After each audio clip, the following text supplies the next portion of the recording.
조언라이. 그는 온화한 성품에 나약해 보이기까지 한 사람이었습니다. 하지만 닉슨 시대 국무장관이었던 헨리 키신저가 마오는 어떤 모임에서도 주도적인 역할을 했지만 저우는 모임을 서서히 하나로 만들어갔다. 마오가 열정을 가지고 반대파를 압도하기 위해 뛰어다닐 때 저우의 지성은 차분히 그들을 설득하거나 이용하려 했다. 마오가 냉소적인 사람이었다면 저우는 냉철한 인물이었다 라고 언급했듯이 그는 전형적인 외유내강형 인물이었습니다.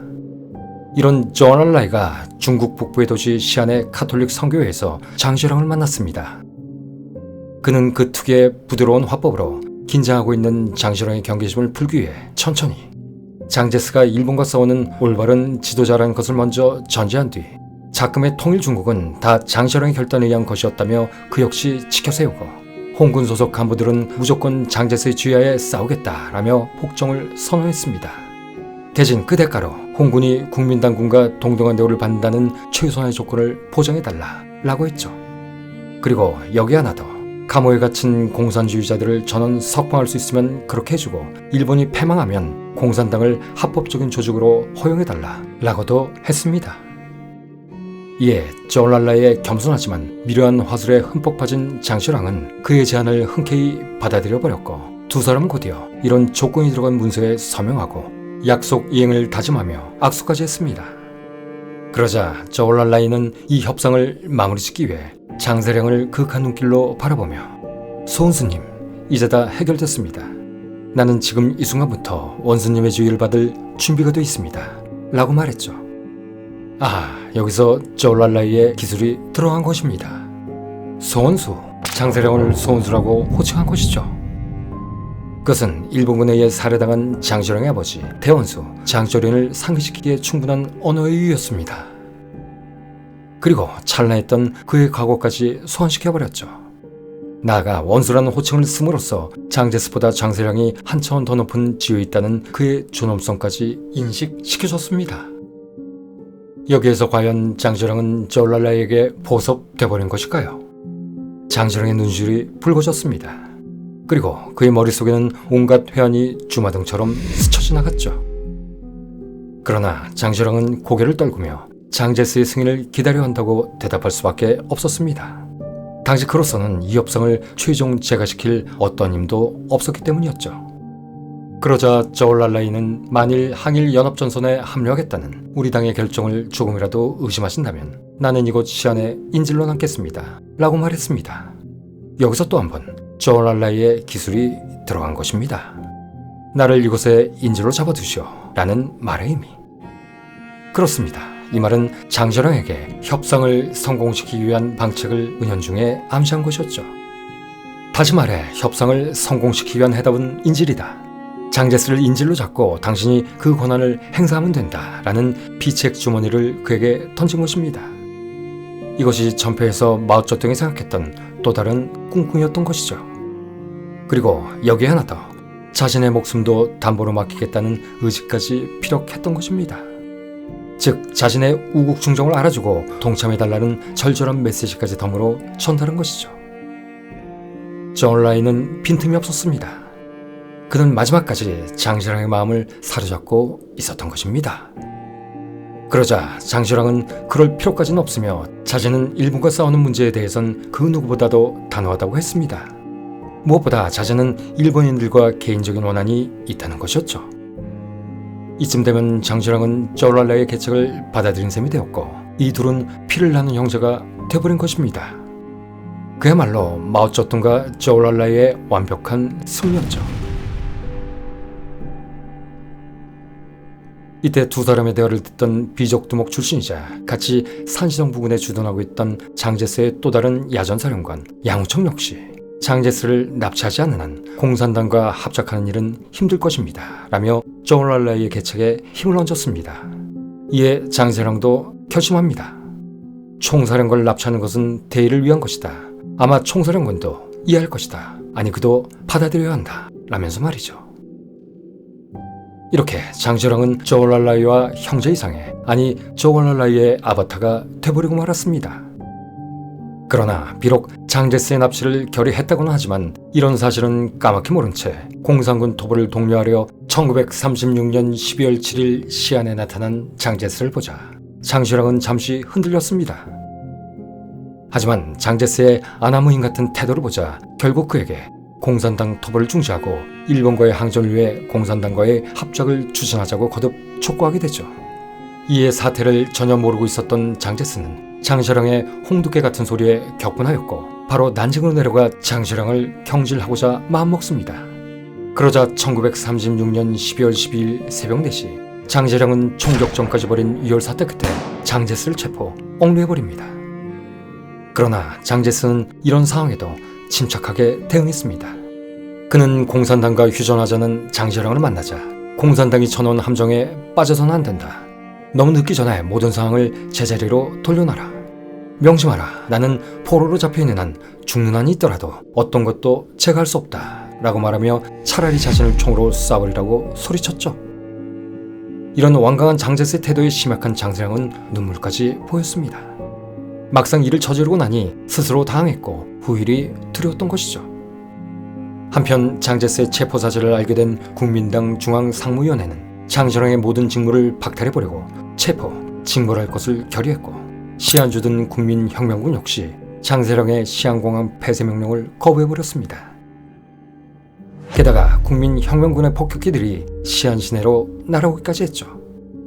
이에 궁지에 몰린 장시랑은 고심 끝에 결국 마오쩌둥에게 도움을 요청하게 됩니다. 하지만 이때 마오쩌둥도 혼란스럽기는 마찬가지였습니다. 그는 처음에 살장항일, 즉 장제스의 청을 생각했었습니다. 그런데 12월 14일 오후 스탈린의 절대 장제스를 죽여서는 안 된다. 기존의 항일 정책을 고수하기 위해서는 국민당을 장악하고 있는 그의 존재감이 필요하니 즉각 장제스를 석방하라 라고 하는 지령을 받았기 때문이었죠. 스탈린 역시 장제스 사후 대일본 항쟁력이 떨어지는 왕정의 등 국민당 비주류들이 정권을 잡게 되면 일본의 시베리아 침공을 막아야 하는 소련의 입장에서 이는 좋은 선택이 아니라고 판단했고 나아가 이 사건은 일본 제국과 손잡은 나치 독일의 사주일지도 모른다 라는 의혹도 가지고 있었기 때문입니다. 결국 그는 이런 상황을 종합하여 장제스의 납치는 소련의 이익에 도움이 되지 않는다 라는 결론을 내렸던 것입니다. 어쨌든 상황이 이런 식으로 전개되자 마오쩌둥은 조얼라이를 다시 시안으로 파견할 수밖에 없게 되죠. 이후 진행된 장제스와 조얼라이의 만남. 그런데 원래 두 사람은 서로를 흠모하던 사이였습니다. 하지만 이들에겐 악연도 있었죠. 조얼라이는 한때 장제스가 교장으로 있던 황포군관학교에서 일한 적이 있었는데 장제스가 이 학교에 부임했을 때 그는 정치부 부주임으로 군내 정치지도원 제도의 기틀을 마련하고 있었습니다. 그런데 조얼라이에 선발된 정치지도원의 상당수는 공산주의자였죠. 그러자 이 사실을 알게 된 장제스가 잠적해버린 조얼라이의 목에 8만 위안의 현상금을 걸었던 것입니다. 하지만 조얼라이는 역시 협상의 탈인이었습니다. 그는 장제스가 연합전선에 합류하면 공산당은 그 사항을 절대 이용하지 않을 것이라고 맹세하고는 교장 선생님, 우리가 원하는 것은 내전을 끝내고 항일전선에서 힘을 합치는 게 전부입니다. 라고 얘기했습니다.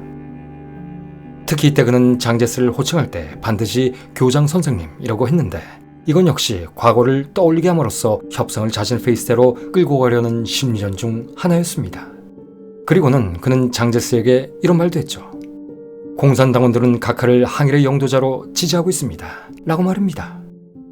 인질로 잡을 땐 언제고 아주 사람을 들었다 놨다 하고 있었습니다.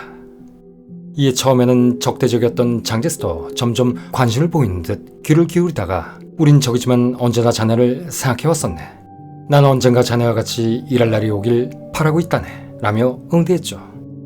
하지만 이것은 억류 상황에서 일단 벗어나야 한다는 장제스의 포커페이스일 뿐이었습니다.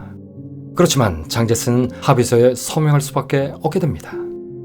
장시랑과 반란을 모의했던 양오청이 여전히 자신을 위협하고 있었기에 일단 살아남고 봐야 했으니까 말이죠.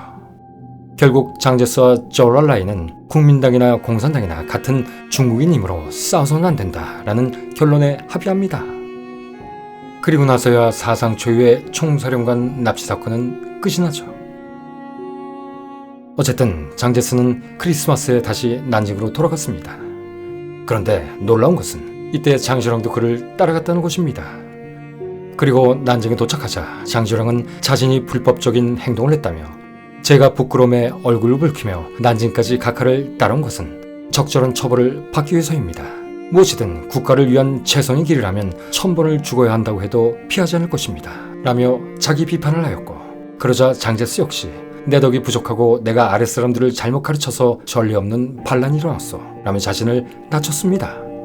결국 장세령은 징역 10년을 언도받았지만 24시간 내로 사면되었고, 장제스는 억류 사건에도 불구하고 어떠한 조건도 수락하지 않은 상태로 풀려났다라고 공표됐습니다. 하지만 이 모든 것들은 공산당과의 어떤 거래에도 심한 거부감을 나타내는 철두철미한 반공주의자들이었던 난징 사람들을 속이기 위해 꾸민 얘기였습니다. 마치 삼국지에 나오는 영웅 호걸들의 대화를 자신들이 한 것처럼 각색해 자신들에게 씌워줄 수 있는 비난을 기가 막히게 빠져나간 것이죠. 두 사람 모두 애국자이며 지성인, 나아가 아량 넘치는 선량으로 포장해버린 것입니다. 대신 모든 책임은 양우청에게 뒤집어 씌웠습니다. 결국 그는 처형당하고 말았죠. 그리고 가족들 역시 몰살당했습니다.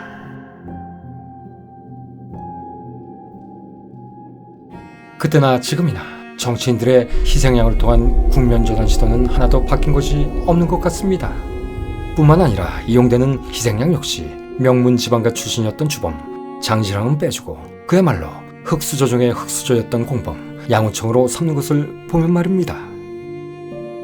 어쨌든 몇 주 후 장제스는 항일 여론을 감당하지 못하게 되자 결국 초공작전을 취소하고 국공합작에 대해 마오쩌둥과 협상을 시작합니다. 그런데 협상은 장장 7개월이나 질질 끌게 되죠.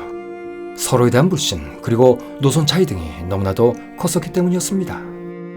하지만 협상에 급물살을 타는 상황이 곧 발생합니다. 1937년 7월 7일 일본군이 도발한 노부교 사건, 즉 중일전쟁이 터졌기 때문이죠. 결국 이 전쟁이 본격화되던 1937년 8월 22일 중국 공산당 중앙위원회는 국민당 정부에 맞서 무장봉기 정책을 포기할 것이며 홍군을 완전히 장제스 지하에 두겠다라는 비밀 통지문을 국민당 측에 발송합니다. 결국 이렇게 제2차 국공합작은 비공식적으로 합의되었고, 보르딘과의 밀월 기간 동안 그랬듯 국민당과 공산당은 다시 한번 연합전선을 형성하게 되죠. 그리고 억지 춘향이든 어쩌든 장제스는 항일 거국 일치를 위해 공산당을 비롯한 중국 내 모든 정치단체의 합법화를 선언합니다. 그러나 장제스는 훗날 8년간 공들인 공산당 토벌작전이 약장이 하나 때문에 2주일 만에 무너져버리고 말았다라며 치를 떨었다고 합니다. 그도 그럴 것이 공산당 토벌작전은 둘째치고 사실상 중일전쟁 당시 일본군과 직접적인 전투를 수행한 것은 90% 이상이 국민혁명군이었기 때문이었죠. 그야말로 죽 서서 개중꼴이 된 것입니다. 결국 그 대가로 장제스는 장세령을 가택 연금시켜버립니다. 자신이 죽을 때까지 말이죠. 어쨌든 이로 인해 중국은 역설적이게도 향후 10여 년의 세월 동안 겉으로나마 평온한 모습을 보여주게 됩니다. 물론 일본과의 혈투는 제하고 말이죠. 반면 쪼랄라이는 훗날 이날 평화를 달성했다라고 말했습니다. 그리고 또 이렇게도 말했죠. 당시 공돈전선의 구성으로 우리끼리 싸움은 없어졌다. 우리는 일본을 막아내기 위한 실질적인 전쟁 준비에 참여할 기회를 얻게 된 것이다. 이것은 항일이 먼저이고 이 과제를 뒤에서 밀어줄 수 있는 민주주의 운동은 그 다음이라는 당의 예지였던 것이다. 라는 기만되고 섬뜩한 내용을 구구절절 회상하던 말입니다. 현재 중화인민공화국은 시한사건을 국외 결단으로 높이 평가하며 장세령에 대해서도 국공합작을 이루어낸 불세출의 애국자로 찬양하고 있습니다. 이런 것을 보면 참으로 역사의 평가란 승자의 찬미이며 패자의 넋두림은 분명한 것 같습니다. 하지만 사건 이후 장세령은 중국 곳곳에 안가를 전전하다가 1946년 중국이 공산화되자 국민당 정부와 함께 타이안섬으로 끌려갑니다. 그리고 계속 가택 연금 상태로 지내다 장제스 사후 총통자를 이어받은 그의 아들 장진거까지 죽은 후인 1921년에야 풀려나죠. 그리고 2001년 하와이에서 사망했습니다. 그런데 그는 마약 중독, 알코올 중독, 지독한 흡연, 여적을 밝히는 등 문란한 생활을 해왔지만 자신의 정치적 라이벌이었던 장제스, 마오쩌둥, 조우알 라이 등을 제치고 103세까지 장수했습니다. 그렇다면 승리한 인생이라는 최종 타이틀은 누구의 것일까요? 어쨌든 이때부터 양측은 베이징 및 중국 북부 지역에서 일본군을 몰아내기 위한 준비에 들어갔던 것입니다.